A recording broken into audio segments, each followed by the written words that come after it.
Good morning, good morning. Bueno, mi nombre es Marco Aparicio. Es bueno que Pablo está ayudando ahí a cuestiones técnicas, pero para poder aprovechar más las presentaciones y el debate, mejor vamos contando.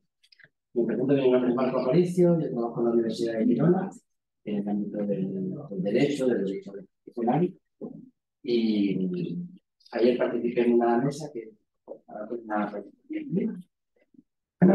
y hoy junto con Pablo compartimos dos mesas, que nos intercambiamos los papeles. En esta estoy yo presentando y llevando un poco los tiempos y la dinámica, y luego Pablo, pues, si pasan, recogerá cuestiones de las intervenciones para abrir también el debate.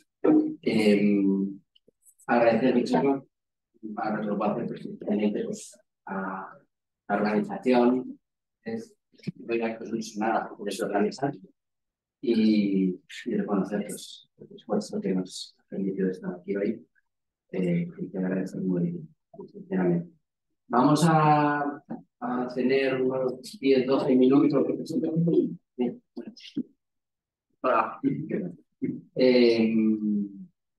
Podemos, si queréis, supongo que os habréis hecho esa idea, con el orden que está establecido en cuadro, ¿de acuerdo? Y empezaríamos entonces con, si no te importa, Hans. Sí, claro. Vale, con Hans de la Universidad de Würzburg, una presentación sobre, a través, ¿no?, de la Decimobank en Perú, un debate interesante del autogobierno ¿no?, de la self-governance al governance. También me imagino que la discusión sobre las diferencias entre la gobernanza y el gobierno, y por tanto la evolución del poder, va a estar presente en su presentación. Entonces, gracias, Hans. Y controlaré más o menos, te haré una señal cuando te falten 3-4 minutos. ¿Te parece? Sí, claro. Así adelante, gracias. Bueno, yo pensaba que esta reunión es en francés y inglés, por eso mi presentación es en inglés. Perfecto. Sí, no sabía que español fue una opción. Entonces voy a cambiar to English. Thank you for the opportunity to take part in that meeting today. I think we are a little short on time, as this is a pretty big panel, so I'm trying to be as quick as possible. I'm trying to share my screen. Oh, this is maybe not the right screen. How does that work? No, it's fine. Is it fine like this? It's your presentation mode? It's PowerPoint. Yeah, it's not the presentation mode, but doesn't matter. But this is the 5 slide. Yeah, this is the 5. Oh, yeah, no, I know. First. I was, yeah, all good. Okay, thank you very much. So, I'll take a look at the time first. Okay, so my name is Hans Stanker. I'm working at Würzburg University as a doctoral student. Thank you, Marco, for the introduction. And I'm currently doing my PhD thesis on autonomy regimes in Latin America. So the Vampis nation, or Vampis people, is one of my cases. And I'm trying to, well, I've tried to work on a conceptual structure that can actually depict how autonomy works. Like, what is autonomy? That was my first question. What is autonomy? And I came up with the idea that autonomy is a lot of things, but generally you could say that it is something that is self-governance. Like, I'm coming to the point later what this is, and it could be self-government. And so I was thinking that this conceptualization of autonomy between self-governance and self-government could kind of show how the process of an autonomy regime, like that autonomy process, is actually like located. So this is why the question is the Vampis nation in Peru in a state of transition, because You might not know the Wampis Nation. I'm going to cut a little bit of the context later, gives you the time. You might not know the Wampis Nation, but I'll come to the Wampis Nation later. So what is autonomy? I consider autonomy as a concept on the verges of self-governance and self-government. Why? Because I think that when we talk about autonomy regimes, there's a lot of it's a mixed bag. Like a lot of things are considered autonomy. And as I'm a political scientist, I think the legal perspective is not enough. So there has to be a practical perspective as well.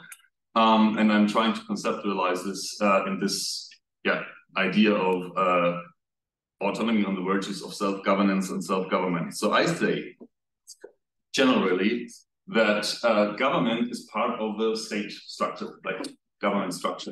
This is why autonomy could be self-government if it's recognized, if it's taken into the state structure, entrenched on, well, certain, I don't know, mechanisms. Let's, I put it here on the screen. I came up with I summarized some cases and I thought, well, mostly it's either in constitutional law, it's like taken into that, or it's based on international treaties, or on secondary laws, which is obviously the weakest form of entrenchment. But I also think that autonomy could be like just being practiced in some way. So it's self-governance. I'm not going deeper into the governance-government debate here. Maybe we have time for that later.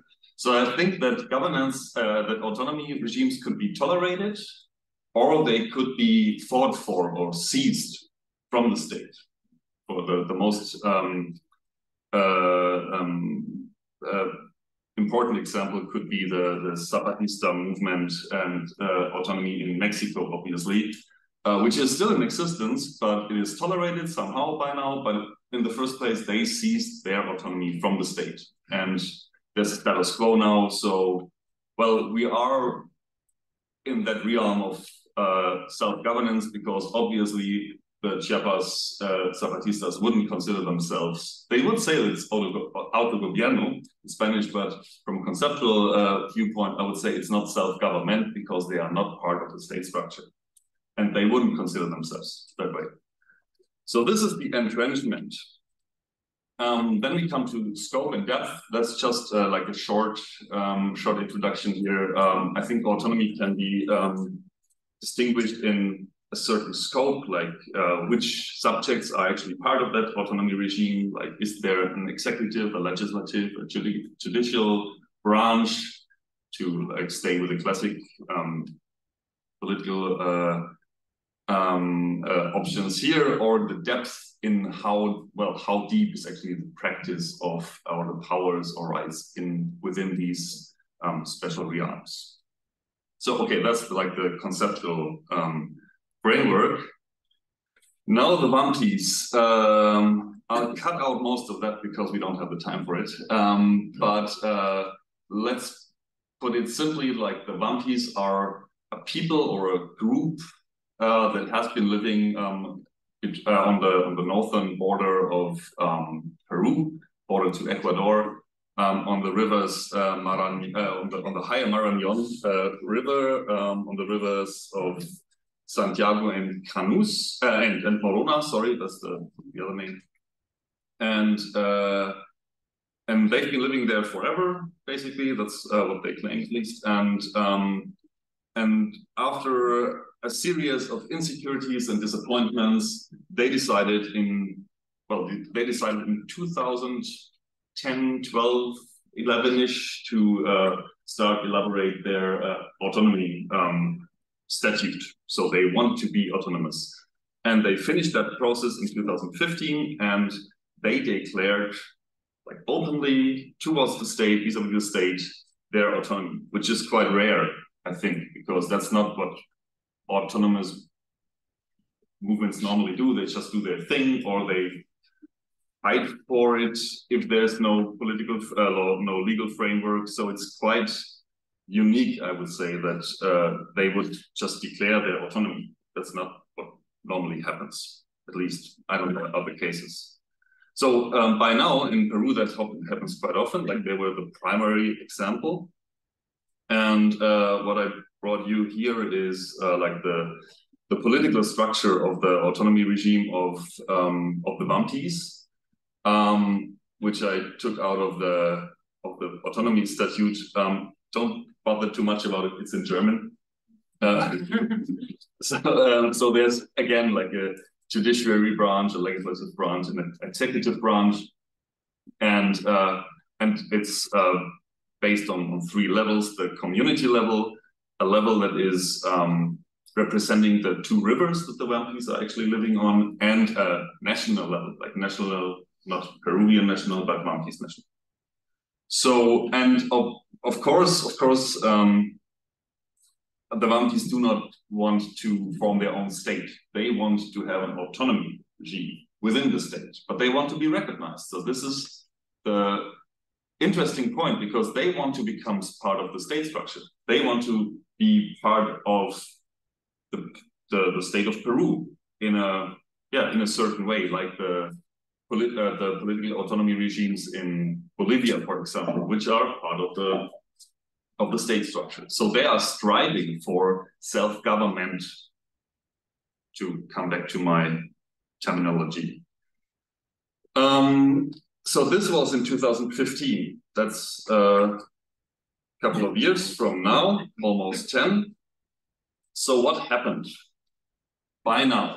Because yes, In 3 minutes. 3 minutes. Yeah, that's easy. So we'd say the problem is that the Comunidades Nativas, which form the basis of the autonomy regime, is already part of the state structure, like formalized, and it's always been not always, but quite a long time. So they have that base level, which is self-government.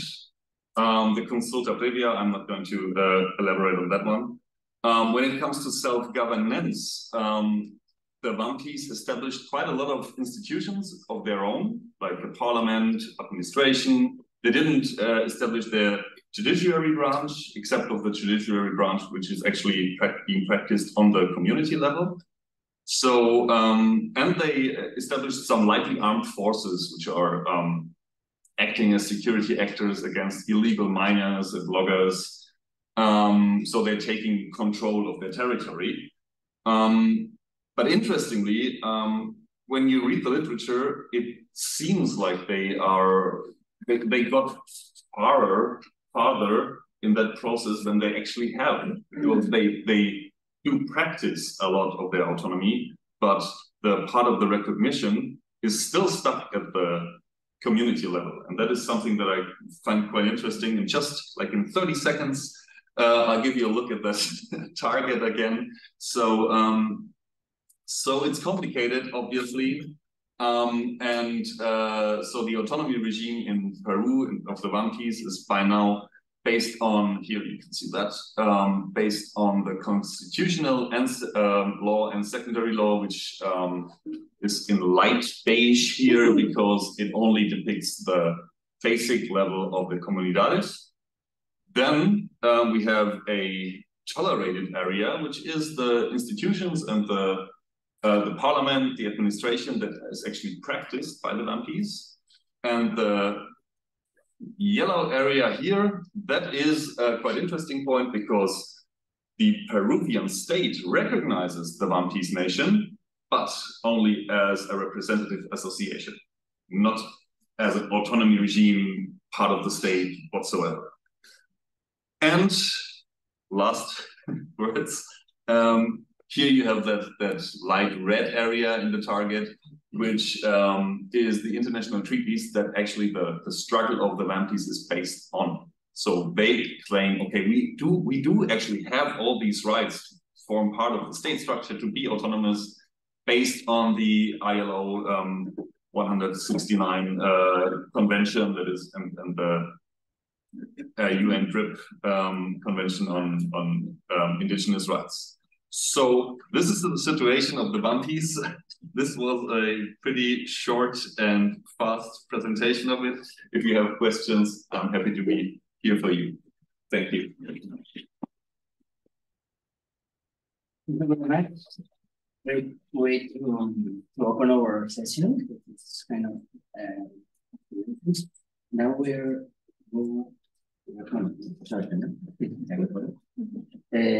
vamos con Aaron John Spitzer de la Universidad de Bergen, on the state functions, constitutional conflict and shaping of settled state characters. No sé si Aaron está aquí. Y acá tampoco. ¿No está conectado? No, parece que no. Y ahora, Bueno, Quizás vamos a pasar a la cuestión siguiente. vamos y luego se conecta con ¿Quieres acá? Si quieres pasar antes mío. Bueno, Sí, Sí, está bien. sí. Pues entonces vamos con Lorena. a ver, ¿no? sí, me parece. También John está en línea, así que después. Vale, pues Sí. si os parece, Solo falta Aaron, Sí. parece. vamos con Lorena Sí. y luego Sí, soy así. Sí, de acuerdo. Y al final estaremos con John. Y sí, se incorpora a John. Lorena Albornoz, que está haciendo su doctorado, ¿verdad? Sí. En Bielefeld, y nos ha hablado del análisis histórico legal de los parlamentos y tratados mapuche. Sí. Bueno, lo que yo voy a presentar es cómo yo estoy haciendo mi trabajo en este tema. Ha sido un desafío para mí porque yo soy abogada. Desde el punto de vista metodológico, mis objetivos, entonces es lo que les quería contar.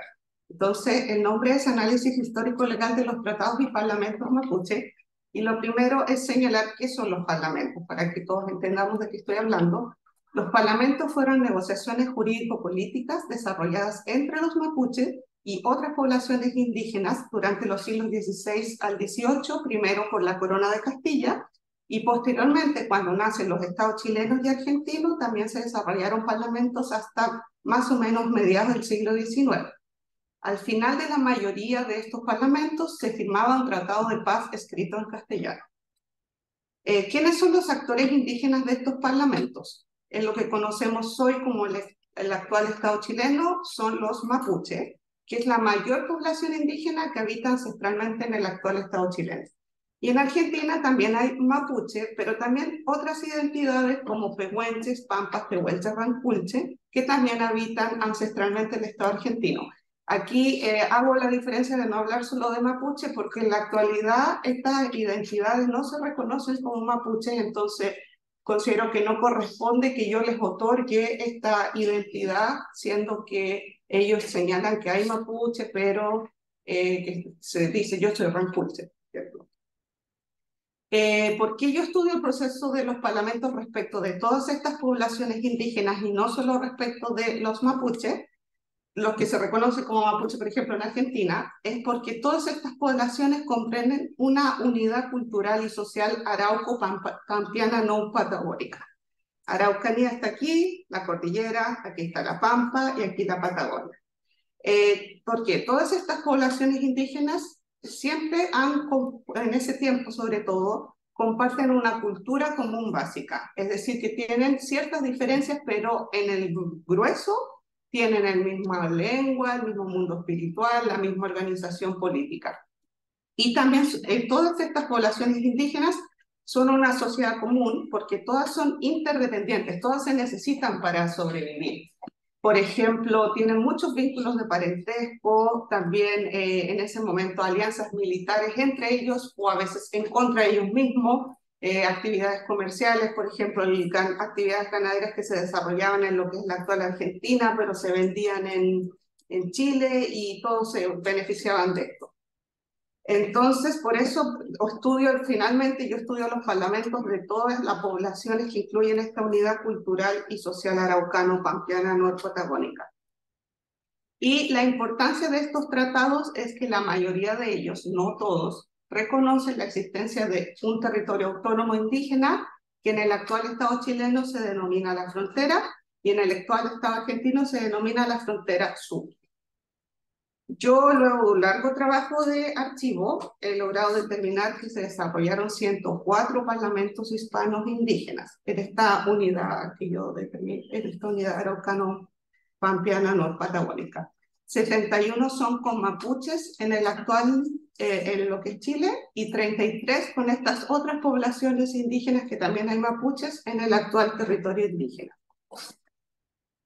Cuando Chile y Argentina se independizan en el siglo XIX, hereda estos nuevos países, pero con estas fronteras autónomas existían. Algunas personas consideran que son fronteras independientes.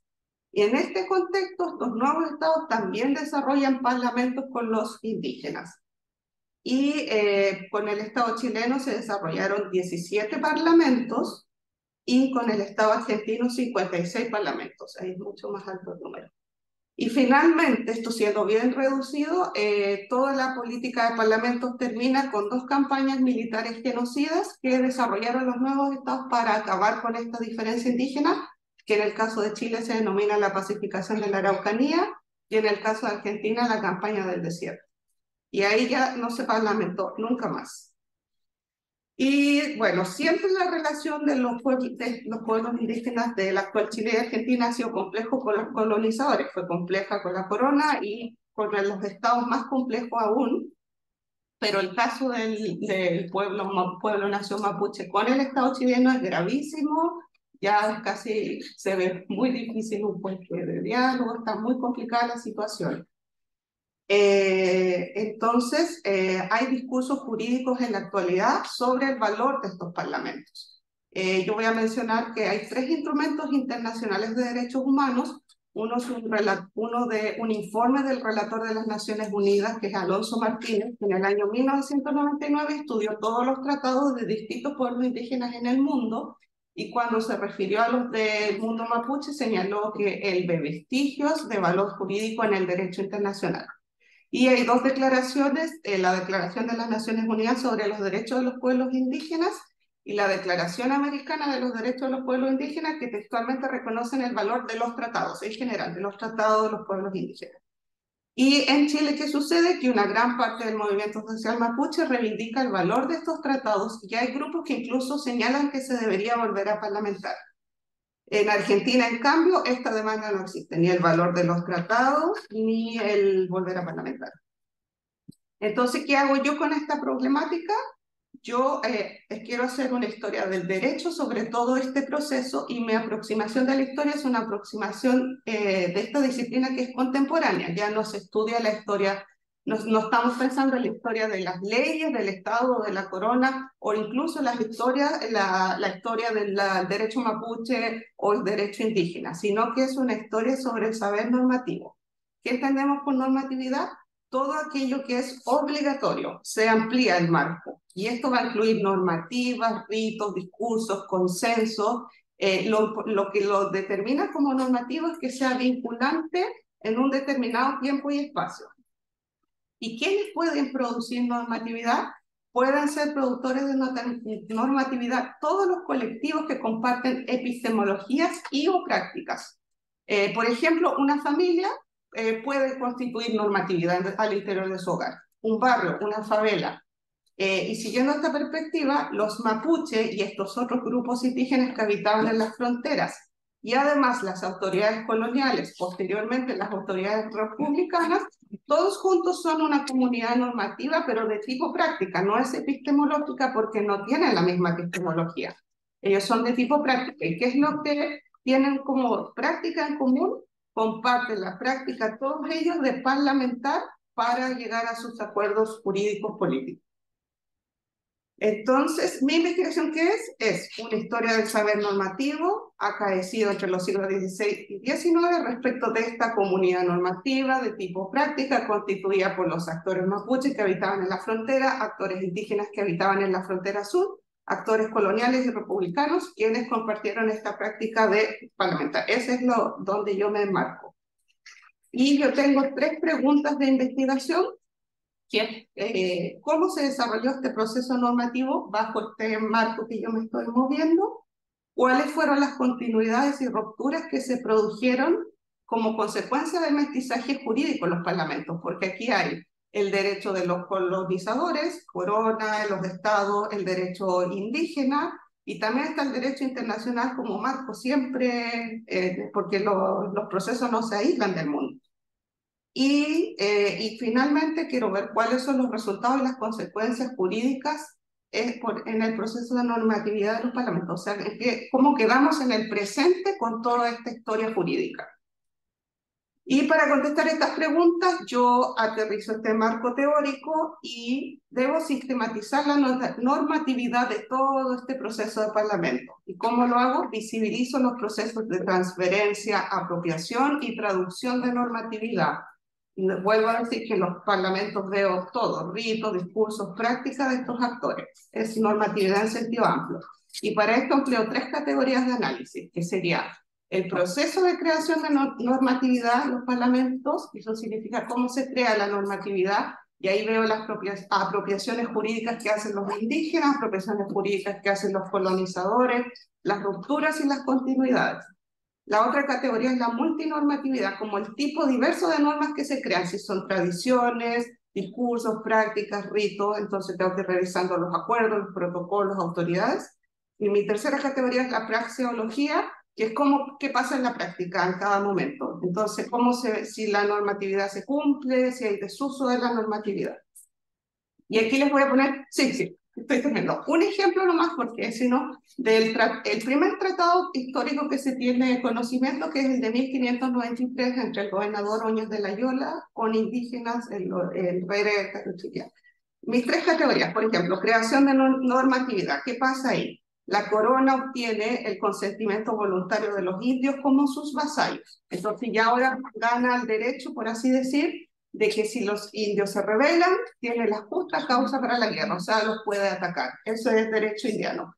Y en la multinormatividad, lo que aquí sucede es que se empiezan a configurar de aquí en adelante tratados con una estructura clara, que parte siempre con un perdón que hace la corona a los indios por su mal comportamiento, y aquí ocurre una apropiación. Los indios dicen, yo me excuso porque yo tengo justa causa para rebelarme porque ustedes siempre me están tratando mal y es terrible la situación, y ahí hay una apropiación jurídica porque ese concepto no tiene nada que ver con el mundo indígena, la justa causa tiene que ver más con las leyes hispanas. Y praxeología, ¿qué pasó con este tratado? Bueno, el gobernador se había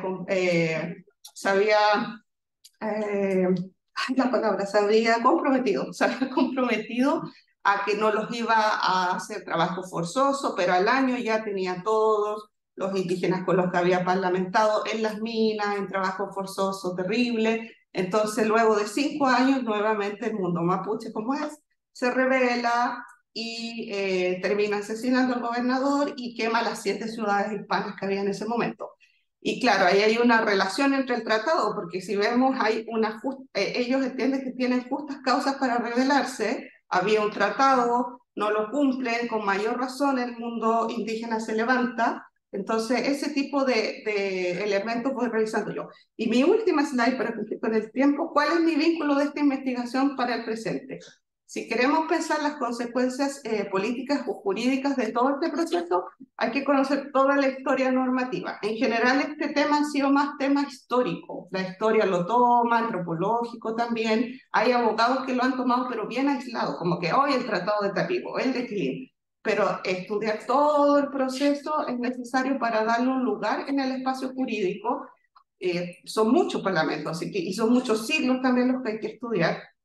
Y los resultados finales de esta investigación podrían ser empleados para una agencia indígena si es que les sirve, una agencia indígena ya sea en tribunales o para pensar cómo volver a pedir la exigencia de estos tratados. También se podría ocupar en una política pública de acciones de reparación, y ese son como mi objetivo final de yo hacer toda esta investigación.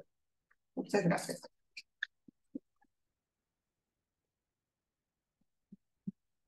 Lorena, muy útil, ¿no? Es la genealogía, ¿no? De cómo se construye la autodeterminación para entender dónde está la reivindicación hoy y qué se fundamenta.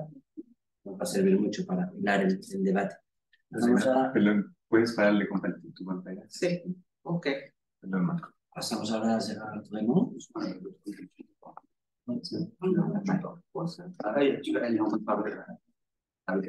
Exact. D'accord. C'est la Universidad de Depot. Nos presenta una ponencia, la publicación de la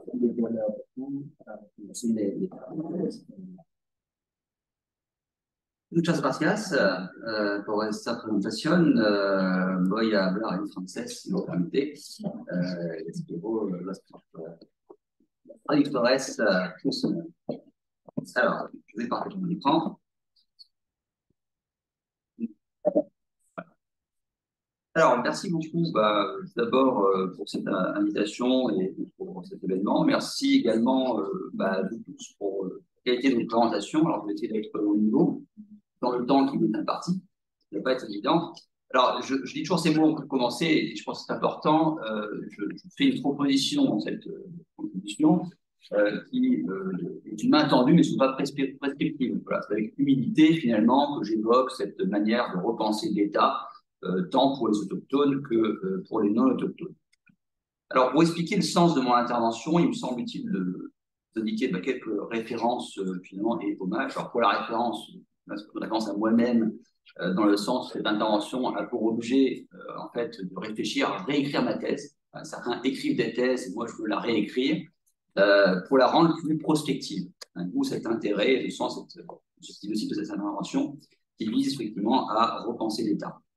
Alors, plusieurs éléments m'ont inspiré pour cela. D'abord, le centenaire de la venue d'Escaël, le général à Genève en 1923, pour faire reconnaître les droits de son peuple auprès de la Société des Nations. Donc, on a fait l'année dernière plusieurs événements autour de ce sujet, et notamment, j'ai pu avoir le plaisir d'organiser avec mon ami Leslie Clou un cycle de webinaires sur le droit à l'autodétermination des peuples autochtones. Qu'en est-il depuis 1923 ?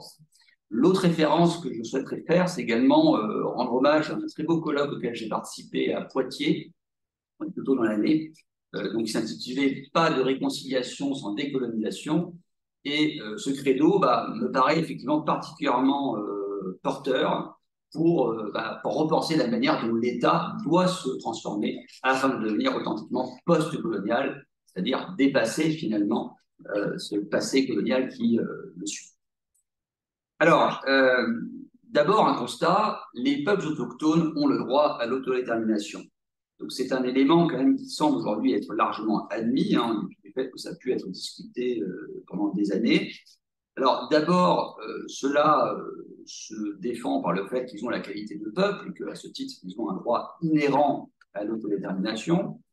Et à ce titre, alors je ne vais pas tenter de rentrer dans le détail, mais des éléments qui peuvent l'expliquer, c'est d'abord le fait qu'en tant que peuple, ils avaient une souveraineté inhérente et malgré ce qu'on a pu dire, cette souveraineté n'a pas été remise en cause par le fait colonial, seulement la force qui l'a annulée. La souveraineté a subsisté, puisque par définition elle est imprescriptible et inaliénable. Et de manière plus nette encore, dans certaines aires de colonisation, c'est l'exercice même de cette souveraineté qui a fondé le droit des colonisateurs à rester sur le territoire en question. Voilà. Et je prends l'exemple du traité de Waitangi en Nouvelle-Zélande, mais on a d'autres éléments qui sont un peu similaires. Je pense notamment à l'accord de volonté au Chili. De plus, ce droit à l'autodétermination trouve des fondements aujourd'hui dans le droit positif. En fait, ce n'est pas juste une lubie de juriste. Et en l'occurrence, on rappellera d'un côté l'application du droit de la décolonisation. Depuis finalement la création de l'Organisation des Nations Unies, le droit des peuples à disposer d'eux-mêmes a été largement reconnu et confirmé dans des textes tels que la Charte des Nations Unies ou les pactes de 1966. Et en dépit des tergiversations qu'on a pu avoir sur la querelle du S, est-ce que ce sont des peuples ou des populations, aujourd'hui, il est évident que les peuples autochtones sont des peuples et pas de raison de les minorer du fait qu'ils seraient considérés comme autochtones. Bien au contraire. Aussi, le droit international des peuples autochtones suit ce sillage et se fonde quand même dans ces principes fondamentaux qui ont fondé l'Organisation des Nations Unies. Et la Déclaration des Nations Unies sur les droits des peuples autochtones, on le sait, reconnaît sans trop d'ambiguïté un droit à l'autodétermination des peuples autochtones, notamment dans les articles 3 et 4. Je passe sur le débat sur la portée externe que pourrait avoir ce droit à l'autodétermination, dont nous reparlerons éventuellement par la suite, pour lequel on pourra revenir dans la discussion. Alors, considérant cela, les États post-coloniales, c'est-à-dire ceux qui vont devoir cohabiter avec des peuples autochtones, font face finalement à trois alternatives. Soit ce que j'appellerais le destin colonial, c'est-à-dire finalement perpétuer en fin de compte une logique de puissance coloniale et donc faire primer le fait accompli. Voilà, la colonisation a eu lieu et donc par conséquent, eh bien, maintenant c'est du passé et donc vous devez vous intégrer dans l'État. Cette première option est évidemment inacceptable, d'autant plus qu'elle est tout à fait contraire au sens du droit international, notamment du droit international des peuples autochtones. Deux options restent ouvertes. D'abord, l'option du destin séparé, donc qui consisterait finalement à aller au bout d'un processus de décolonisation en rendant leur indépendance aux peuples autochtones. Alors, c'est une hypothèse qui est envisageable dans le cas où nous avons potentiellement une population, un peuple autochtone qui est largement majoritaire, et donc on peut imaginer que les colons s'en aillent. Mais dans bien des cas, c'est impossible. Notamment en Amérique, finalement, les vagues de colonisation, de peuplement, forcément une colonisation volontaire, ont fini par rendre impossible ce destin séparé. Donc la seule option qui reste, qui va, à mon sens, c'est le destin commun, qui est une option périlleuse, parce que le destin commun, ça implique de trouver des éléments en commun pour vivre ensemble, et pour dépasser ces deux autres options qui, pour le coup, ne sont plus envisageables. Donc pour cela, il faut repenser l'État, et c'est le sens de cette réflexion sur la refondation de l'État post-colonial. Alors, deux choses qui me paraissent importantes, qui font écho un peu avec ce colloque de Poitiers. D'abord, première étape, il convient de décoloniser l'État. Alors, pour cela, eh bien, on va avoir en premier lieu une tendance à devoir partager le territoire avec les peuples autochtones, en reconnaissant en premier lieu leurs droits sur la terre. Alors là, il va y avoir, selon les États, plusieurs approches. Certains vont conférer un simple titre foncier, voire à titre purement individuel, ce qui n'est pas satisfaisant, parce que souvent est ensuite repris. Il y a aussi un débat sur quelles sont les terres qu'on octroie. Est-ce que ce sont des terres qu'on octroie par équivalent, des terres finalement qui sont octroyées par l'occupation ancestrale? Évidemment, là, les expériences sont nombreuses.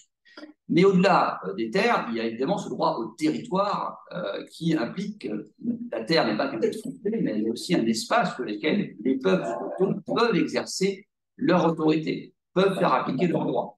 Et donc, dans ces conditions, eh bien, les États post-coloniaux partagent le territoire, notamment dans la gouvernance du territoire. Deuxièmement, il convient de redéfinir la nation. Parce que, par définition, à partir du moment où on admet qu'il y a des peuples autochtones pour subsister malgré la colonisation, eh bien, ceux-ci ont un droit à l'identité et on ne peut pas faire prévaloir une nation universaliste, une administration qui ont la même identité, avec la même religion éventuellement, comme ça peut être le cas dans certains pays. Par conséquent, ce droit à l'identité va impliquer également une réflexion sur la plurination.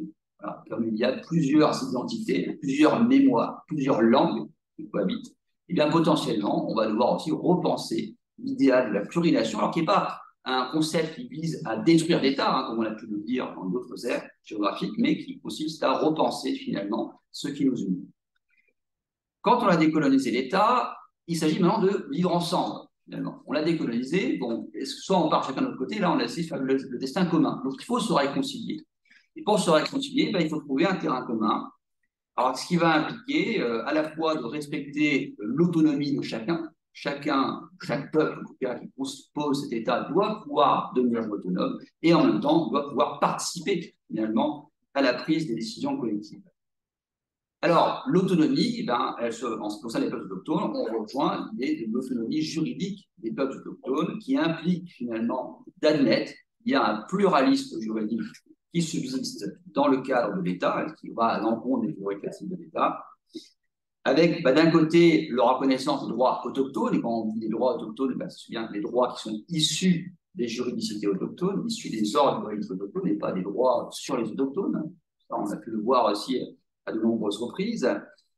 Et puis, par extension, ça va impliquer également des institutions autochtones. Voilà, il faut qu'il y ait des autorités autochtones et qu'elles soient désignées selon le droit autochtone précisément, et pas selon le droit du colonisateur. Alors, évidemment, il y a dans cette autonomie une intégration dans un cadre plus global qui est l'État, et ces institutions sont désignées par les autochtones et ont aussi la capacité à avoir des échanges avec les autorités étatiques.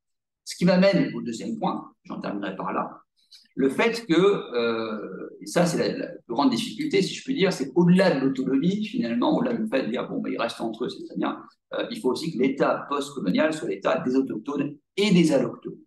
Et donc pour cela, eh bien, ça impose de déterminer les modalités de la participation politique des peuples autochtones, avec d'un côté le droit à la consultation, qui est récurrent, qui est aujourd'hui perçu bien souvent comme un principe général du droit international, alors avec des critères, la consultation, ce n'est pas juste on vous réunit, d'informer, point. Il y a des critères, il faut qu'elle soit de bonne foi. Il faut qu'elle ait vocation à atteindre un accord, un consentement, ce sont les termes de la déclaration. Donc, il y a quand même des conditions pour que cette constitution soit suffisamment bien menée. Et puis, il y a aussi la portée. Sur quoi la portée? Est-ce que ça va être juste des questions qui intéressent seulement la terre autochtone, le territoire autochtone, les décisions plus globales sur la gestion de l'environnement, tout cela. Et je terminerai par cela, et c'est peut-être le point le plus crucial, je pense, là, sur lequel, par les comparaisons que j'ai pu mener, on a peut-être le plus de retard, c'est la question de la représentation. Les peuples autochtones doivent pouvoir être représentés dans les autorités de l'État, pouvoir participer directement à l'exercice du pouvoir. Et il est vrai que sur ce point, eh bien, la difficulté, c'est que cette représentation, quand elle existe, est parfois seulement de type consultative, et on pourrait imaginer la nécessité d'arriver à une logique plus décisionnelle. Alors pour cela, il y a un modèle qui correspond assez bien, c'est le modèle de la démocratie associative, dans lequel, effectivement, on n'a pas une représentation purement majoritaire. Ce n'est pas un autochtone ou un allochtone, c'est chaque peuple a un droit à la parole, et donc il faut effectivement trouver autant que possible un consensus entre les différents peuples constituant l'État post-colonial pour pouvoir prendre les décisions collectives. Merci de votre attention, avec plaisir pour discuter de cela.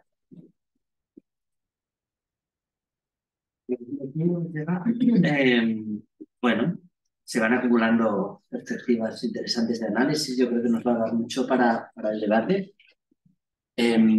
Ahora vamos en conexión online con John, ¿no?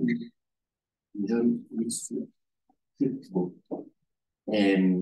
desde el Peace, Security and Humanitarian Studies de la University of Ibadan. A ver si nos escucha bien y si se puede. John, can you hear us?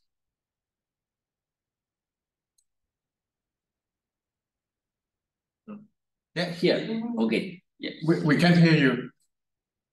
El microphone. Yeah, you have the microphone. You have to turn on your microphone. John, you hear us? Yes. Yeah, good morning. Morning. Morning, John. Nice to meet you. Give me a moment. Let me share my slide. Yeah, same here. Yeah, thank you.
Is it working?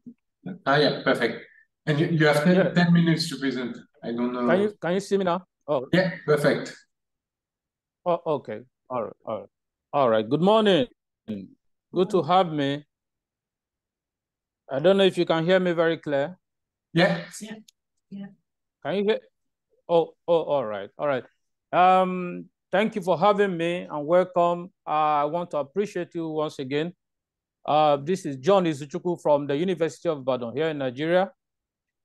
I'm presenting on why it failed, reinventing the wheel of self-determination by the indigenous people of Biafra movement in Southeast, otherwise known as IPOB. I want to run through this presentation outline give you a background, give you the problem, give you what the objective of the research is, and the theoretical framework that was used, the methodology findings, and what we regard as recommendation and conclusion. Just a bit of a background.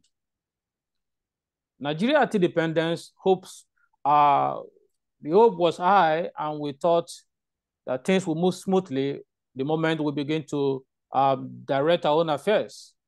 Unfortunately, the managers of the state at the time displayed some level of political recklessness, corruption, ethnic bigotry, and then we had the unfortunate first intervention of the military into our leadership system. And because the young officers who executed this military intervention were from a particular ethnic group, the Igbo ethnic group, which is also where the IPOB originated from. Most of the military guys were from there. And so they developed cold feet in executing the military intervention mandate of executing the managers of the Nigerian state that were from that region. And so we had a reprisal attack from the north. And then the unfortunate civil war that took over 2 million Igbos now happened. Of course, there were efforts made to, sue for peace, particularly at the Aburi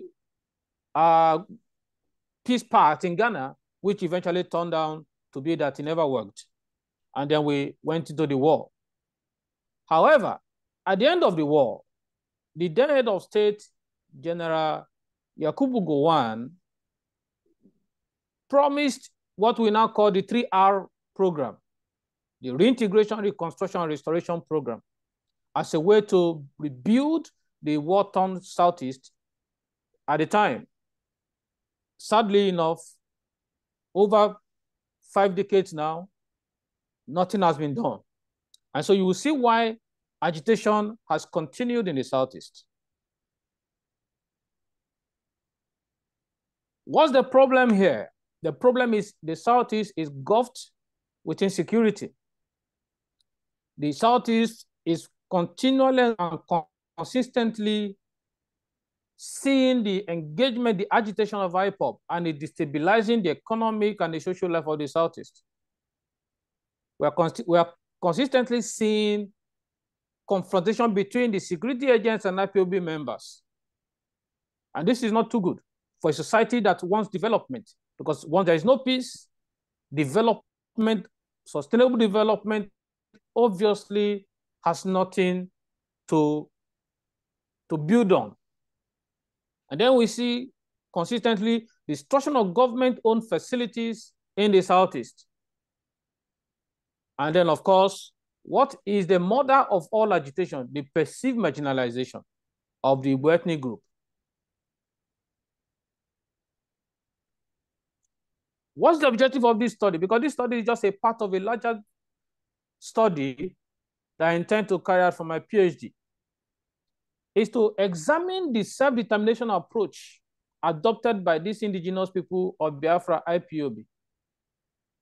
To examine also the pitfalls of the Neo-Biafra movement that necessitated its failure and arrest of its leader.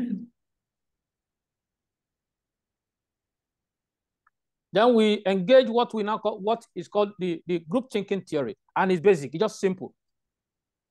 People have a way of thinking that makes it what we call the bandwagon thinking. In Nigeria, in Nigerian parlance, we say the one-way traffic thinking. Everybody's thinking the same direction. We are not trying to engage other critical, our critical minds to also look at other alternatives. And that's exactly what IPOB is doing today. Now, by the time we got into 1999, there was a relief in the atmosphere, believing that democracy has come.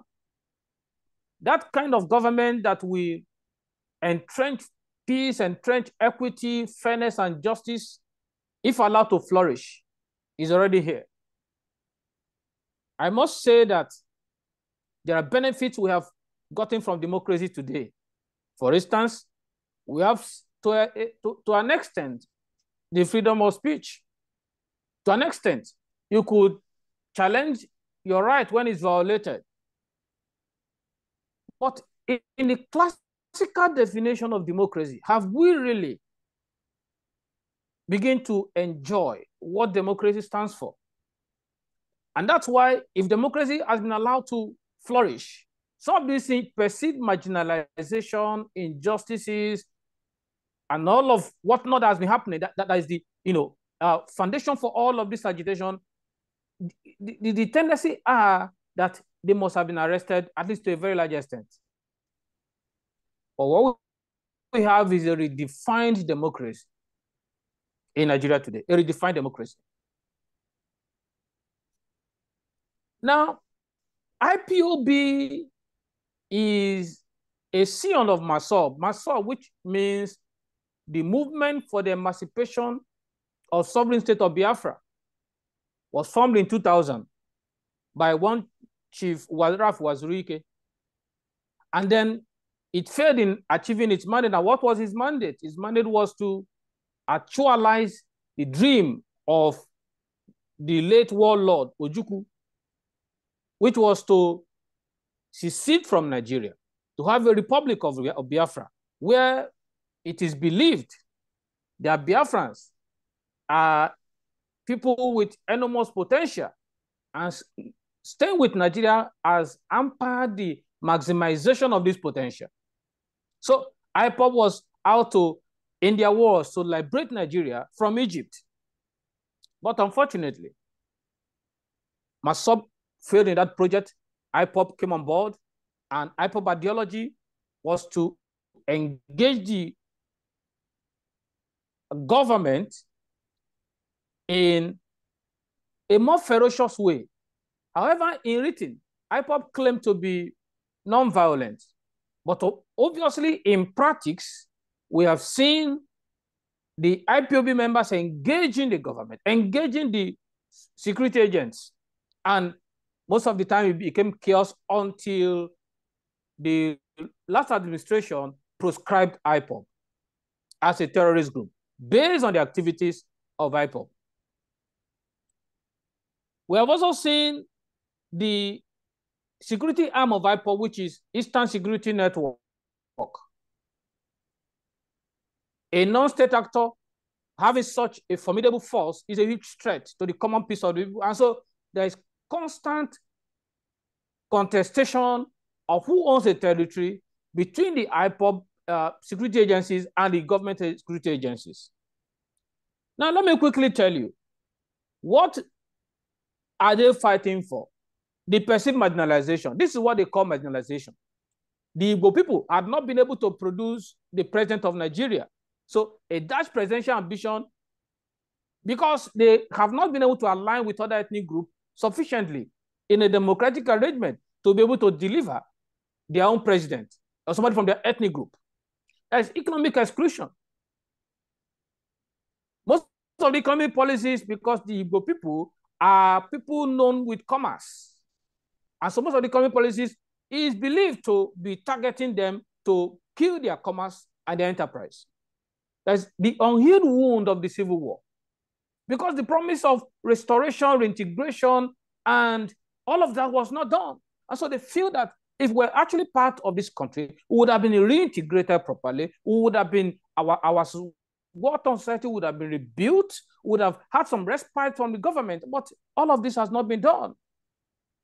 And so we also see the killing of the young people of the region. So every time there's a clash between IPOB and the security agencies, it is most of the time, those young people who are not even part of IPOB are people who get to suffer for it. So what we did was to engage an exploratory design kind of study. We conducted key informant interview. We did focus group discussion. And then all participants obviously were selected purposively. And data we collected was thematical analysis using NVivo software. This was our findings. Violent activities of IPOB members. You cannot claim to want to liberate the people and what you are doing is not civil in any way. So the people are constantly being given violent activities. For instance, when people, any day the leader, Nnamdi Kanu, is going to the court, is going to appear before the court, there's what is called the sit-at-home. Schools are shut down, markets are shut down, nobody goes out. And when people intend to go out, they are violently attacked. So how can a liberator be attacking his own people? So you see that the strategy they are engaging in trying to liberate the people, in trying to secede from the country, is already counterproductive. Another one is the lack of stakeholders engagement. There is no robust stakeholders engagement. Yeah, yes. You have 1 minute left. I'm with please. you. Thank you. All right. So thank you. We have corruption among the IPOB leaders, perceiving injustices. Thank you very much. Thank you. So part of our recommendation, and this is our conclusion. Thank you. Well, thank you, John. I'm sorry for the interrupt, but we can read the conclusion. Yes. If you want to present your conclusions, it's okay also. John, please go on. All right, thank you very much. Now, this is our conclusion. There is need to allow for fairness, equity, and justice, and inclusiveness in by the political class. Otherwise, we'll continue to experience agitation. And what we have today is IPOB, because they are reacting to cumulative injustices. If it's not addressed holistically, we will eventually produce other deadly agitators that will consistently and continually destabilize the peace of our country. And then there will be no development in any way. Thank you very much. Thank you, John. Thank you.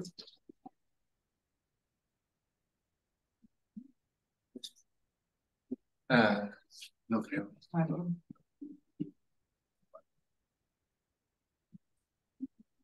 No está en la muestra.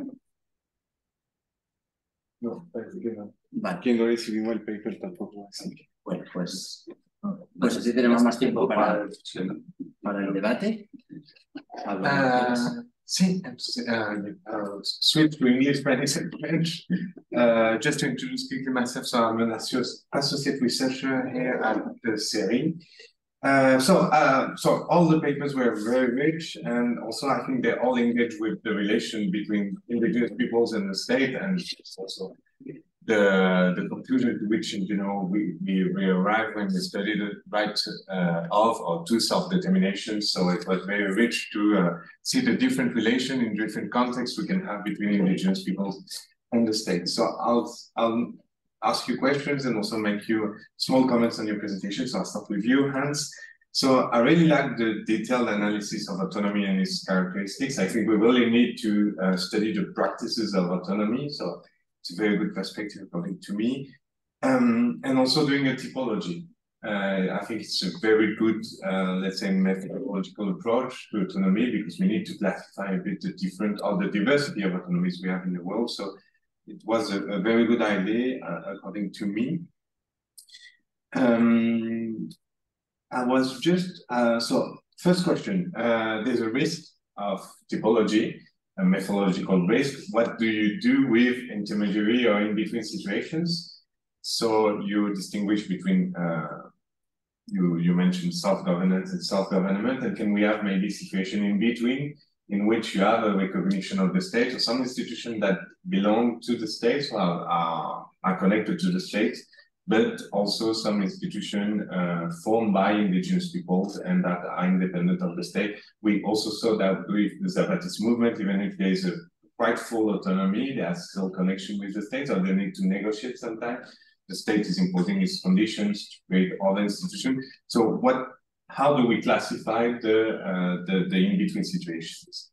I was wondering about the use you do of the concept of self-governance.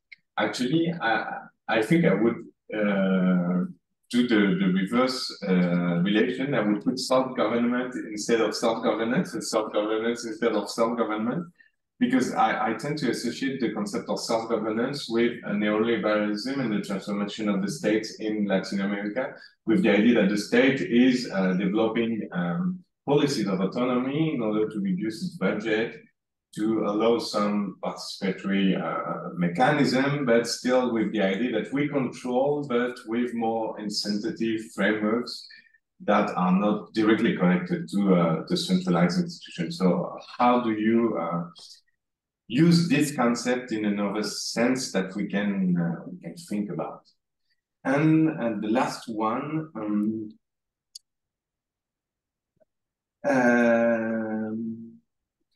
yeah, I was wondering if what kind of criteria we can use to evaluate autonomous practices, because it seems that you use criteria that are quite associated with the states, namely collecting taxes, having the monopoly of the use of force. So maybe can we thought about other criteria for indigenous people that can be distinguished from the criteria that we use in general to evaluate the state and its institution and also its sovereignty?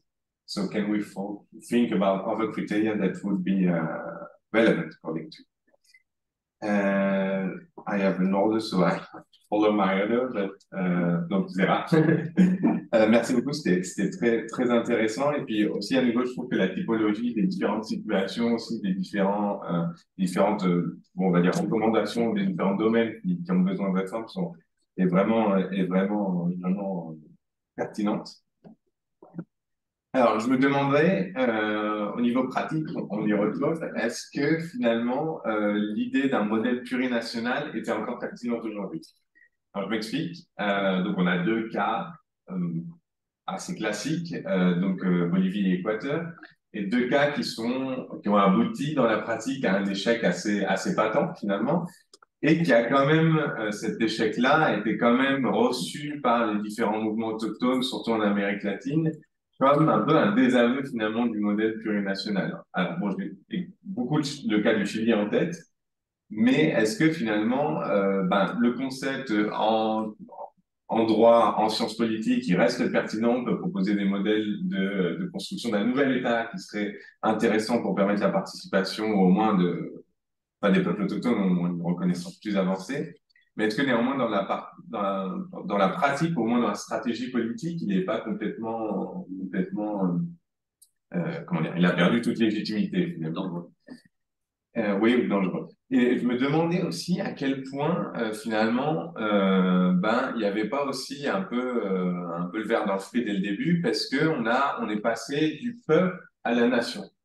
Et pourquoi est-ce que finalement on est passé du peuple à la nation? Parce que la nation, c'est aussi quelque chose qui est plus associé au modèle étatique, qui est plus contrôlable par l'État, qui nécessite de définir des critères objectifs, on va dire, donc langue, territoire, communauté politique, tandis que le peuple est plus associé finalement à cette idée d'autoconstruction d'une communauté politique dont on ne définit pas les critères au préalable. Donc, est-ce que finalement, on ne devrait pas passer à un modèle pluripeuple? C'est pas très beau comme concept, mais ou au moins finalement retourner au bon vieux fédéralisme qui renvoie à ça, une cohabitation de différents peuples dans un même territoire.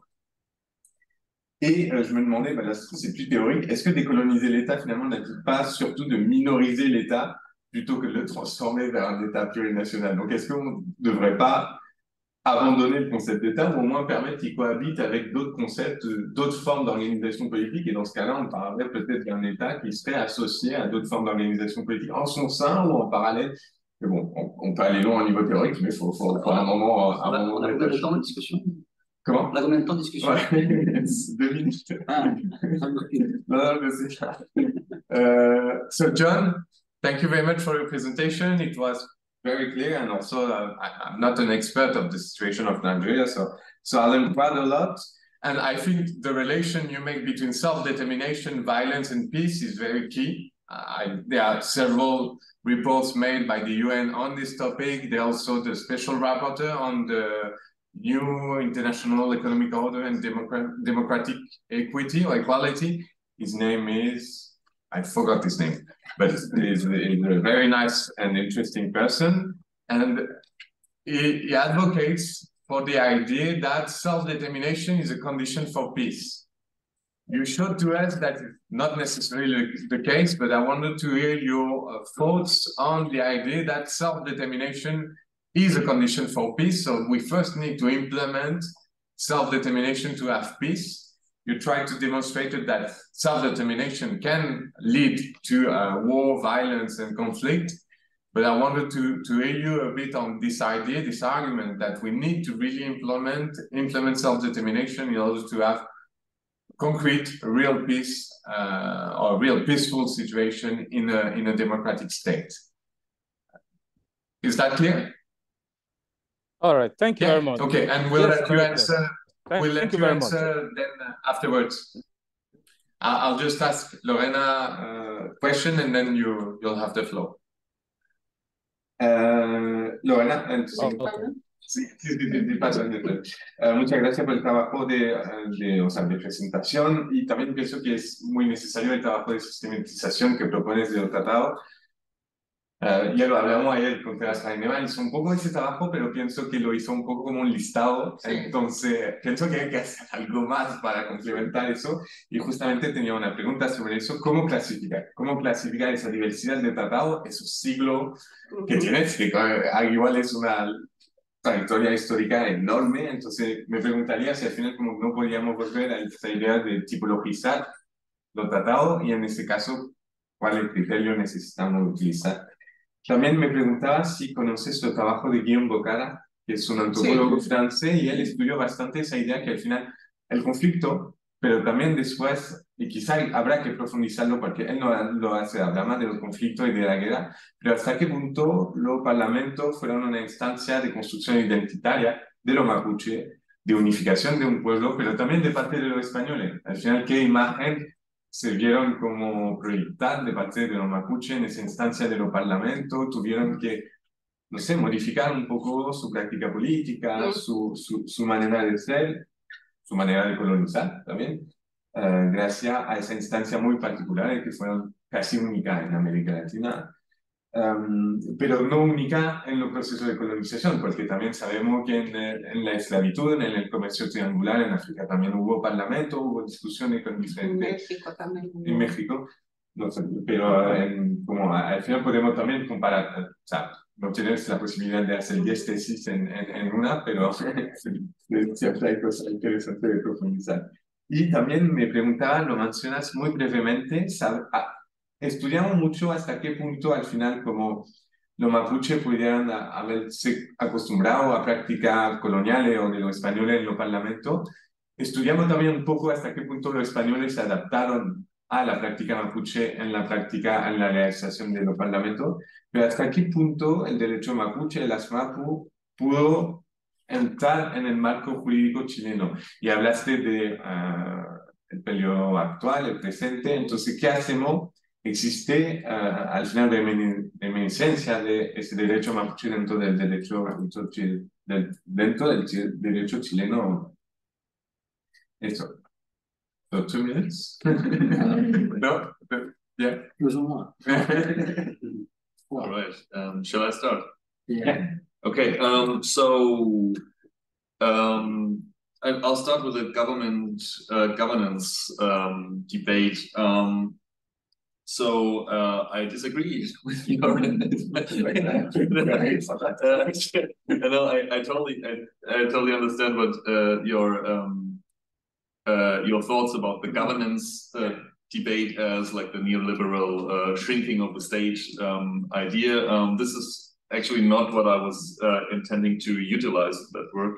It is more the idea that governance understands like the governance debate, like governing with or without the state, incorporates the idea that there are more actors than just government, the government that is responsible for policies generally. I could also have divided it into formalized and informal actors if you want so, but then again, an informal actor is more like that's why it's not perfect yet.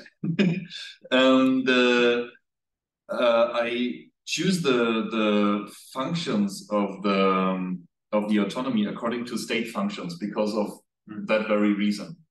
Because I think that ultimately what people are doing, like indigenous people, is it's autogobierno, no? It's they govern themselves, and that's they do this in practicing certain things that do not necessarily have to look like state institutions, but in the end, the functions of it are state functions. Like you, that's at least my understanding. Even in a small group, you could have like mechanisms of participation or anything like that. So in the end, well, if it's not a legislative branch or anything like that, it could be something similar in a way. And I was aiming, actually, when you were asking about the in-between situations, like, is there something else between governance and government? I was actually aiming at exactly that, with that target concept that I could say, okay, we have parts of it are located in the self-governance region, parts of it on the government region, parts of it may be informal and tolerated, other parts may be already taken into the state structure, depending on actually what the autonomy movement wants, because many autonomy movements don't want to be part of the state. So fair enough, they can stay if they manage to stay in the tolerated or for option. Thank you. Alors, 2 minutes. Merci pour ces commentaires. Alors, sur l'idée du modèle plurinational, c'est vrai qu'on a des exemples malheureux, et le Chili en est un notable. En fait, après, ça existe quand même. Le signal de Gaulle, l'État plurinational. La Belgique, État plurinational. Alors, tu vas me dire, c'est pas des questions autochtones, mais ça existe. Et puis, moi, j'ai comparé Amérique du Sud, Amérique du Nord. Canada, États-Unis, c'est pas formellement des États plurinationaux. De fait, ils le sont. On est dans une situation dans laquelle on ne s'est pas posé la question qu'est-ce que la nation. Alors, bien sûr, c'est pas un long fleuve tranquille. Hein, le cas du Canada est là pour en témoigner, mais c'est une option possible. Alors, le problème, c'est qu'est-ce qu'on met derrière. Voilà, et c'est sûr que l'échec en Chine, en tout cas, ce que moi j'en ai perçu, c'est qu'on avait l'impression que c'était la fin de l'État. Voilà. Et bon, il faut aussi expliquer que l'État plurinational, c'est encore un État quand même. Donc là, il y a peut-être effectivement une réflexion sur la pédagogie à voir, qu'est-ce que c'est, peut-être changer de vocabulaire, enfin, savoir pluripeuple, bon, pourquoi pas. Hein. Après, c'est vrai que souvent on associe comme l'État à la nation, bon, mais tout ça, c'est du vocabulaire. Alors, sur peuple et nation, c'est pour l'anecdote, quand j'ai commencé ma thèse, j'ai lu Stéphane Pierre-Caps. Donc, c'est un professeur français. Il a fait une thèse sur peuple et nation dans les consciences modernes. C'est en fait pas un titre. Une thèse avec les deux volumes, elle est relativement dense. Et un jour, je le croise, je lui dis, c'est quoi la différence au final, peuple et nation? Il me dit, en fait, il n'y en a pas. Voilà. Donc, il a fait une thèse là-dessus, et 30 ans plus tard, il me dit, en fin de compte, on est sur des terminologies, mais finalement, la nuance, en fait, est assez faible, et donc peut-être que c'est un débat qui, peuple ou nation, et finalement, voué à l'échec. Hein. On peut s'interroger sur sa pertinence. Sur la dernière question, minoriser l'État plutôt que de le décoloniser. Alors, en fait, je n'ai pas dit le mot, mais moi, à mon sens, remettre, c'est le fédéralisme. Un fédéralisme qui peut être territorial, qui peut être ethnique. Hein, finalement, c'est vrai que le cas de la Belgique est intéressant, hein, le fédéralisme linguistique et territorial, on a les deux à la fois. Donc, on peut inventer en la matière. Et donc, effectivement, dans la logique fédéraliste, ça rompt avec l'idée d'un État centralisateur. C'est quelque chose qui n'est évidemment pas compatible. Voilà. Alors, pourquoi pas, hein, si toutes les entités fédérées sont d'accord pour pouvoir avoir, en tout cas sur un temps limité, une autorité forte, pourquoi pas. Mais, encore une fois, le pouvoir vient en bas, le chiffre du fédéral. Et donc, effectivement, ça aboutit à minoriser l'État. Je pense que l'essence même du fédéralisme, c'est que l'État est ce que les entités fédérées veulent en faire. Et donc, dans le modèle en fin de compte, on est dans une situation où il y a la recherche des destins communs, des composantes autochtones, allochtones, et qui ensemble doivent trouver un terrain d'entente. Alors évidemment, on reste dans l'idée de l'État, donc il y a toujours aussi le risque d'être minoritaire et que faire finalement dans la prise de décision. Ça, c'est un autre sujet. Mais ça rejoint effectivement cette remarque-là qui me paraît tout à fait pertinente.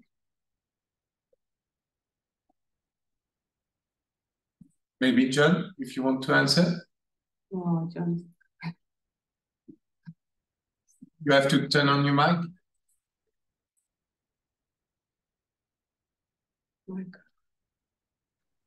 All right, thank you very much.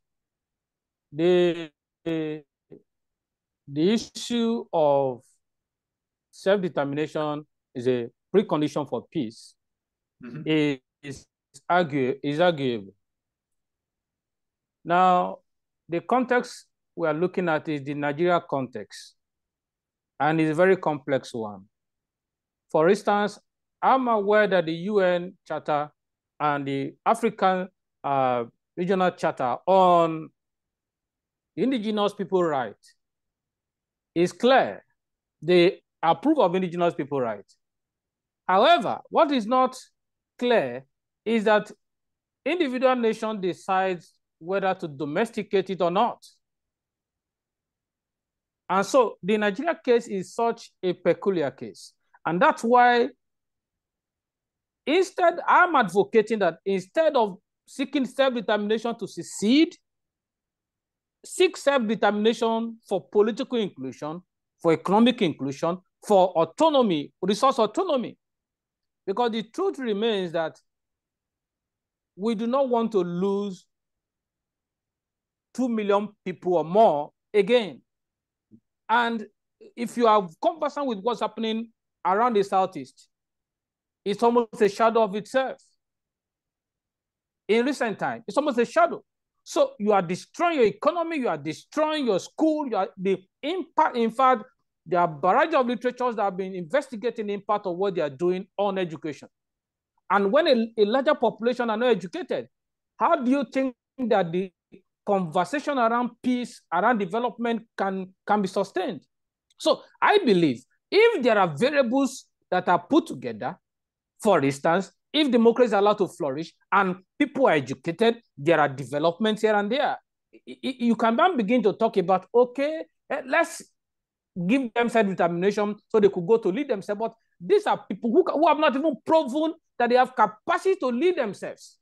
So it is going to be a disaster. For the case of Nigeria, I'm not talking of any other context. I'm talking of within this context that we're in, we have investigated, we have interacted with them. They have a mindset that is not civil. They don't even want development, and there are different arguments. Some people have argued that the people from that region are also part of the political elite that have run Nigeria aground. And so if you're crying that you are being marginalized, what happened to the people from your region? What have they done? So it is, I believe that self-determination is key. However, in this context, they should be advancing for resource autonomy, political inclusion, and all of that, so that they can also have, grip of what's happening at the mainstream, since Nigerian democracy is such a funny one that unless you are at the very center, you cannot be impacted. So that's my thoughts. Thank you. Thank you very much. Sí, yo no voy a hacer el trabajo que está de Carlos Contreras y también Zavala, que tiene y Payas, también su listado de tratados y van contando que dice ya, eso no, sino que yo agrupo los tratados por coyunturas normativas. Entonces, por ejemplo, mi primer capítulo es hasta el 1650, que es cuando ya todos dieron la paz, toda la zona de la frontera, todo. Y ahí, bueno, ahí logran finalmente, después de esos tratados, se logra que se abuela la esclavitud, por ejemplo. Se acaba la esclavitud, ya. Y así sucesivamente lo voy agrupando por grandes rupturas jurídicas y no voy, solamente menciono como una cita al tratado, sino que va más para no repetir de alguna manera y traer algo nuevo, ese tipo de trabajo.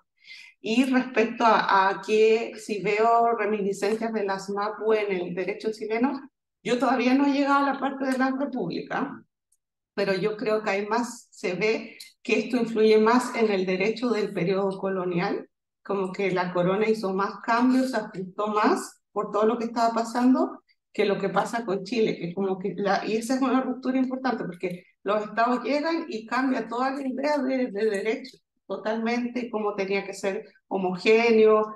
Entonces yo no he llegado ahí, capaz que lo encuentro y nadie lo ha visto, pero porque al mirar como con lupa cada tratado y desde un punto de vista más normativo y no fijarse tanto en lo histórico, puede que se encuentre algo, pero yo veo que no, que en el Estado chileno no hay ahora con los nuevos movimientos de derecho indígena o la aplicación de tratados internacionales, hay intentos de cambio, ciertas justicias diferentes, pero no viene tanto de en sí de esto, de los tratados.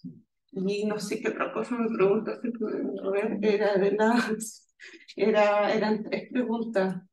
Una era... Y sobre la construcción identitaria. Sí, claro. Sí, o sea, lo que yo voy viendo es cómo se va construyendo la identidad mapuche, por ejemplo, y Sí. colonial. Y La como cultura votara. Tendría que pensarlo más, porque yo lo que veo por medio de los tratados es que la voz jurídica indígena va saliendo y va influyendo en su entorno. Eso es lo que yo veo. Y que eso es lo que está pendiente para ahora, para el presente. ¿Dónde quedó esa voz que quedó plasmada en los tratados, en las repúblicas? Y está ahí guardada. Casi la hora, pero tenemos un poco. Tomamos unos 10 minutos más. Sí. Pero siempre hay un problema con la participación en línea para la próxima sesión. Pero que si tomamos el café rápido después, tomamos 10 minutos, como para el café hay media hora. Pero 5 minutos es poco. Sí. Perfecto. Unos 10 minutos más. Sí. Máximo 10, porque seguramente hay otras personas que quieran intervenir. Yo tengo cosas, pero me las guardo porque yo luego tengo además otra mesa y podré hablar. O sea, que prefiero escuchar otras preguntas, cuestionamientos complementarias. Maybe I have a question for you. With your geography, with your targets, I was wondering where are the when there are conflicts, because as lawyers we are always looking at conflict because it is when it occurs and we've got litigation and so on. So I was wondering if conflicts can occur, and how do you classify this kind of conflicts in your last target with the tolerance of the state and the case where it's recognized and so on. So when it's not recognized, when it's just tolerated by the state, what about conflicts and how it goes in your last? Good point. Thank you. Maybe we take a few questions. Yes. Sí, quizás mejor, sí. ¿Hay alguna otra?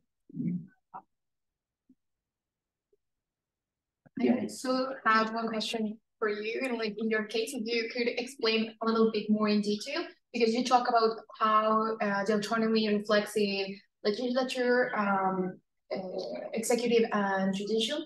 In the part of judicial, you mentioned that it's also the One Piece Nation. They have their national system or their communitarian judiciary system. How, like the demands that they have, it's going to be complemented if they want to stay within the Peruvian nation with the national legal system. If they want to give a little bit of that autonomy to remain in the legal national system, or they want to just have their own jurisdiction. Like if you could explain a little bit more. ¿Alguien más? Yo, un comentario muy rapidísimo, que si preguntas si no, se puede después. En realidad relaciono un poco las dos intervenciones, porque me parece ambas muy sugerentes, ambas sobre temas que a mí me gustan en mi trabajo y me han dado también, me han resonado mucho.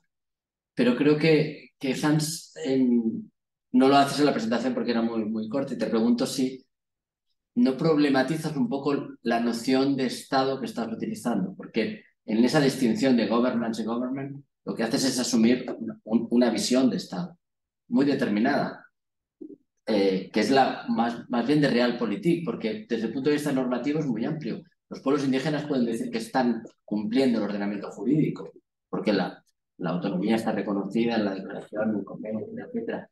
Y el Estado realmente existente no. Entonces, en esa categorización, ojo, porque no es una categorización meramente teórica, sino que también incluye una perspectiva de Estado, ¿no? Y efectivamente, si eso lo identificas, lo problematizas un poco, porque si no, puede cambiar la orientación, creo. Dicho en otros términos, es la relación con la intervención de Serra, es una visión de Estado muy poco postcolonial, es un Estado todo lo contrario, ¿no? Que no abre una concepción a otras formas de concepción misma de la organización de poder y a relacionarse, sino que establece lo que yo acepto y lo que no acepto. Entonces, bueno, quizás habría que conflictuar un poquito esa perspectiva, aunque la puedes utilizar como categoría, pero en una lógica un poquito más de su propio cuestionamiento, ¿no? Y en lo que tú planteabas, me parecía muy útil. Yo trabajo bastante Bolivia y Ecuador, los procesos constituyentes, y claro, teóricamente tú coges la Constitución de Bolivia y más o menos mantiene todos los elementos que ponías. Desde entonces, Bolivia es poscolonial.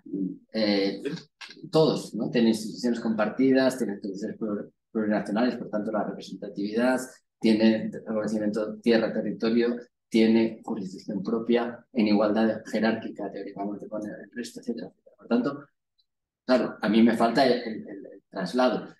Y con una cuestión muy concreta, y además lo has introducido al final, has hablado que el derecho de consulta, en general, puede ser consulta previa libre informado, pero a lo mejor en un Estado postcolonial ya no debería hablar de derecho, porque la lógica de derecho es una lógica de minoridad frente al Estado, o sea, frente a la estructura del Estado. Y si tú ya eres Estado, ese es el debate en Bolivia.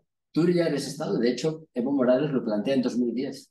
En un caso muy concreto en el Departamento de La Paz, dice, ustedes no tienen derecho a la consulta previa porque ustedes ya son Estado. Entonces, la combinación entre derecho en lógica liberal, ¿no? El derecho de minoría, ¿no? Frente al Estado, cuando tú teóricamente ya estás construyendo, sencillamente para mí la solución es que una cosa es el horizonte plurinacional o el horizonte postcolonial y otra cosa es todo lo que hay que hacer para que ese horizonte se construya. Y ahí hay que combinar lógicas de derechos colectivos o individuales liberales en el sentido de frente al poder y espacios de transformación de la estructura que van por otro lado, pero se combinan con la lógica de los derechos. Y hay, por ejemplo, el de la consulta, porque es que si no, es profundamente peligroso, porque ya prefiguras una realidad que no existe. Pero bueno, para complementar también. Sí. 5 minutos ya habremos conocido los.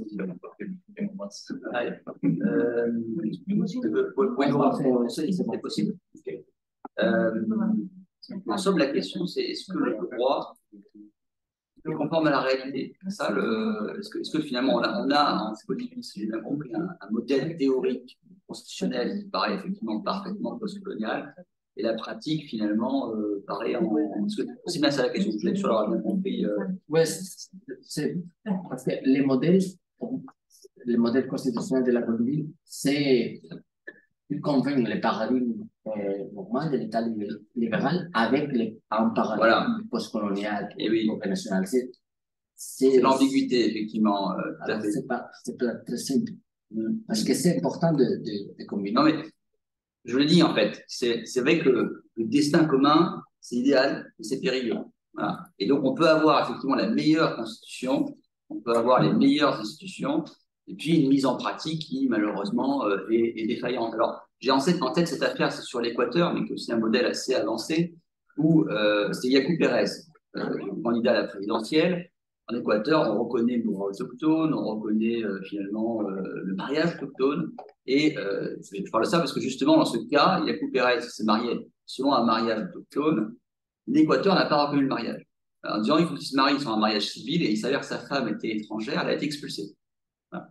Et donc là, on voit bien qu'on a une déclaration d'intention constitutionnelle, ça c'est le droit, et une mise en application qui est contraire finalement, voilà, parce que d'autres intérêts vont primer, et ça c'est la justice.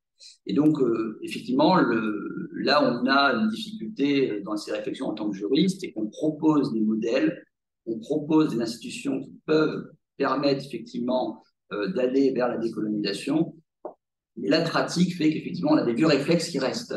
Voilà. Et donc, c'est vrai que c'est une difficulté qui se présente sur ces ans en particulier. Là, je n'ai pas de réponse, malheureusement, à ce problème-là. Sinon, persister et persévérer. Alors, dans l'affaire Jaco Pérez, il est allé devant le comité, je crois que c'est sur le contre la discrimination, pour la discrimination raciale, je ne sais plus quel c'était, enfin, bref, un comité onusien. Et l'ONU avait en tout cas constaté que la position de l'Équateur était contraire à ses propres engagements et contraire à la Convention. Voilà. Donc il y a quand même des recours internationaux, alors qui ne sont pas contraignants, mais qui ont le mérite de persévérer. So my French is really bad, so I'm trying to understand and trying to so no, that's commenting on that also, I think it's like you did the commentary. I think also like the conception that I have is quite realist, not very idealist. So it is, as you said, like it's given to the shortness of the presentation. That's why the one section was read, because the rights are there for the Vampis, but the state does not. But it just doesn't do anything. So that's something to criticize, of course. But that's the situation on the ground. Like that's the problem that they have. They tried legislative initiatives and all that, and it all failed because the state just doesn't move. And that's, I think that's the. I'm trying to, and back to your question. What I was trying to do is I was trying to implement power relations in that diagram, because in the end, the state, if you like it or not, at the moment is the actor that is deciding. And even if there are treaties that, in that case, Peru signed, they are not implementing them. So what is left? Like what is they do have the right, but the right is not like this. If there's no practice behind it, well, you work in constitutionalism. The constitutions in Latin America are full of very beautiful things, and what's going on the ground is a different story. So that's why the focus was more on the practical, the realist side, if you want so. And then again, what was not part of that presentation, which is part of like a bigger project, is that there is a process behind that. That is a really static, obviously, a really static depiction of what is now, but like the process, depending on into which direction you are heading, and depending on also on the power relations with the state, there could be conflict, and mostly there is conflict, or not. The legal point of view, I cannot say, like, but it's mostly like based on indigenous movements that are trying to push towards like rights or recognition or anything like that. Yeah, I don't know if that answers your question. And the third question was the comunidades nativas in Peru. They are part of the state structure, so they do have they have the right to the communities. They have the right to have their own parliament, which is like the whole community. They have a government body, which is the administration, and the head of administration actually has the right to judge on legal issues like traditional rights, based on traditional rights in the community or in the people or in the nation, or however you would like to call it. Now, the Vampis, they come up with the idea that they want all of that like on their own, which is quite ambitious, I would say. But they state that they want to cooperate with the state jurisdiction, also with this with the state organs, which is like now contradicting my own typology, because they want to become part of the state in the end.